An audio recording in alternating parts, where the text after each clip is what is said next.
अस्सलाम वालेकुम। कैसे हैं आप सब? मेरे इस चैनल को सब्सक्राइब करें और लाइक करें। मैं अब आपको एलिमेंट्री लीनियर अलजेब्रा के बारे में बताऊंगी। ये है 12th एडिशन। हम सबसे पहले इसके 20 मैथ्स वालों के लिए सबसे पहले इसके चैप्टर नंबर 1 पढ़ाएंगे। हम इसके एक्सरसाइज 1.1 के क्वेश्चन 1 पे आएंगे। इसमें हमने बताना है कि लीनियर इक्वेशन है कि नहीं है।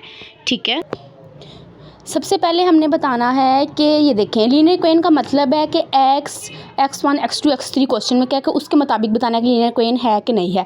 अब देखें, अगर x1 या x2 या x3 किसी के ऊपर कोई पावर हुई 1 के अलावा तो वो लीनियर इक्वेशन नहीं होगा।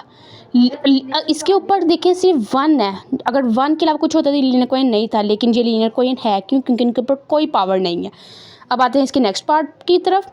ये देखें, x1 x2 x1 x3, ये x1 x3 का प्रोडक्ट है, मतलब इसके ऊपर फिर भी कोई पावर नहीं है।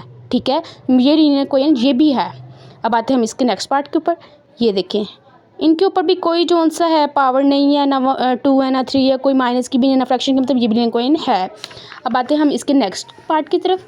ये देखें, इसके ऊपर आ गया -2, मतलब 1 के अलावा पावर आई है, तो ये लीनियर इक्वेशन हमारा नहीं होगा। एक के ऊपर भी अगर कोई आ जाए पावर तो लीनियर इक्वेशन नहीं होगा, क्योंकि हमने x1 x2 और x3 को देखना है।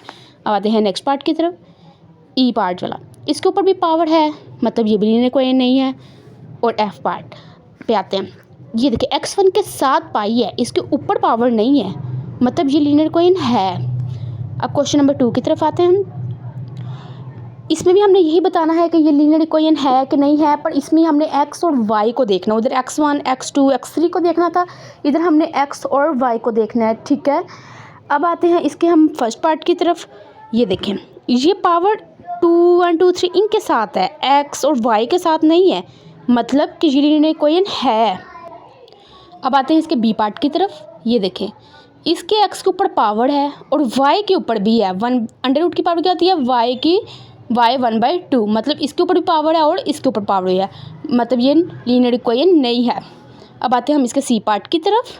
ये देखें, x के साथ एक ट्रिग्नोमेट्रिक फंक्शन है, x को एक ट्रिग्नोमेट्रिक फंक्शन के तौर पे नहीं यूज़ किया, ना x के ऊपर कोई पावर है, मतलब ना y पे है, मतलब ये लीनियर इक्वेशन है।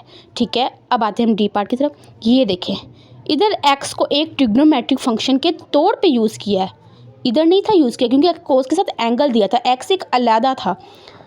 इधर x को ट्रिग्नोमेट्रिक फंक्शन के तौर पे यूज़ किया, मतलब ये लीनियर इक्वेशन नहीं है। x और y हमारा बिल्कुल सिंपल होना चाहिए था, ना उनके साथ पावर हो ना ट्रिग्नोमेट्रिक फंक्शन हो।